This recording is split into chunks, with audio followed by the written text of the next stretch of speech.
नमस्कार दर्शक श्रोते हो, तुम्ही पाहत आहात तुमच्या आवडीचं सर्वदर्शन यूट्यूब चॅनल. आणि सर्वदर्शन यूट्यूब चॅनलवर आज काही विशेष, अर्थात उत्तर प्रदेशामधील सर्वात भक्तप्रिय आणि भक्तांना सगळ्यात प्रिय असलेलं वाराणसी हे स्थळ, त्यातील काशी विश्वेश्वराचं मंदिर, आणि त्यानंतर एकदा काही तुम्ही काशी विश्वेश्वराचं दर्शन घेतलं किंवा काशी विश्वनाथाचं दर्शन घेतलं की पुढची वेळ येते ती म्हणजे कालभैरव मंदिराला भेट देण्याची.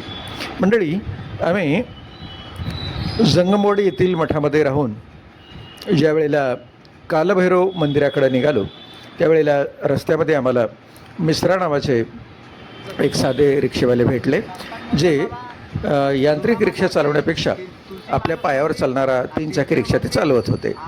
त्यांचं बोलणं ऐकल्यावर ते बऱ्याच अडचणीतून हा व्यवसाय करतात आणि त्यांना सकाळपासनं एकही प्रवासी बसायला मिळाला नव्हता. तेव्हा त्यांना आमच्या बोलणीनंतर ते त्या मंदिरापर्यंत आम्हाला घेऊन जायला तयार झाले. घेऊन जाता जाता त्यांनी वेगळी माहिती आम्हाला दिली.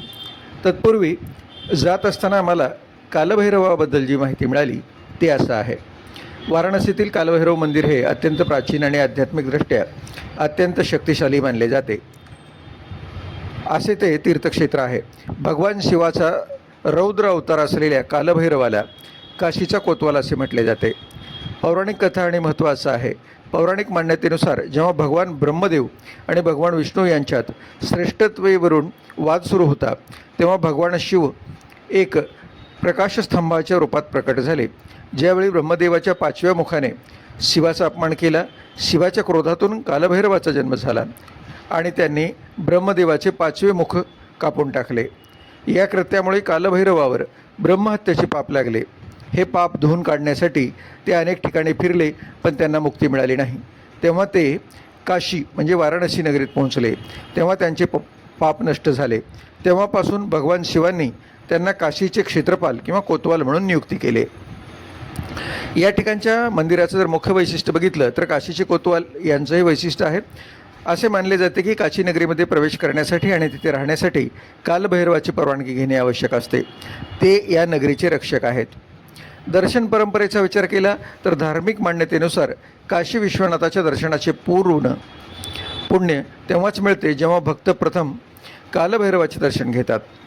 दुःख निवारणाचा विचार करता भक्तांचा असा विश्वास आहे की कालभैरवाच्या दर्शनाने आणि पूजेने सर्व प्रकारची भीती आणि नकारात्मक ऊर्जा आणि दुष्ट शक्तींचा नाश होतो.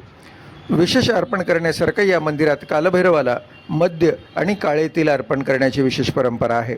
तसेच भक्तांना इथून काळा धागा, ज्याला गंडा असं म्हटलं दिला जातो, जो सुरक्षा आणि संरक्षणाचे प्रतीक मानले जाते. आध्यात्मिक दृष्टिकोन काय आहे तर कालभैरव हे काल, वेळ आणि मृत्यूचे अधिपती आहेत. त्यांच्या दर्शनाने मानवाच्या मनातील मृत्यूची भीती दूर होते असे मानले जाते. काशीमध्ये केवळ विनाश आणि सृष्टीचे चक्रच नाही तर शिस्त आणि न्यायाची स्थापना कालभैरवाच्या रूपाने केली जाते.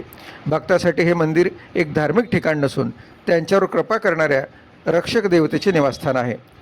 मंगळवार आणि रविवार हे दिवस भैरव पूजेसाठी विशेष शुभ मानले जातात.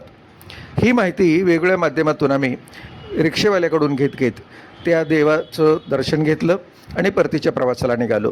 येताना मी पाहिलं की वाराणसीमध्ये प्रसिद्ध असलेलं बनारसी पान, वाराणसीतली प्रसिद्ध बनारसी साडी आणि त्यासोबतच बनारसी जिलेबी यांचाही आस्वाद आम्ही घेतला आणि त्यानंतर आम्ही निवासी परत आलो. मंडळी, अशाच पद्धतीची वेगवेगळी माहिती बघण्यासाठी आपण सर्वदर्शन यूट्यूब चॅनलला सबस्क्राईब करा. त्यासाठी यूट्यूब विंडोवर जा, SARVDARSHAN सर्वदर्शन लिहा. एका गोलमध्ये सर्वदर्शन यूट्यूब चॅनल हे नाव आलं की तो सिम्बॉल तुम्ही सबस्क्राईब करा. साधारण 750 व्हिडिओ बघा. आवडलेल्या व्हिडिओला लाईक आणि शेअर करा. आणि आपल्या मनातील प्रश्न विचारायचा असेल तर चर्चा तुमची आमच्या सत्रासाठी किंवा सदरासाठी आम्ही तुमची वाट पाहत आहोत. परत एकदा धन्यवाद.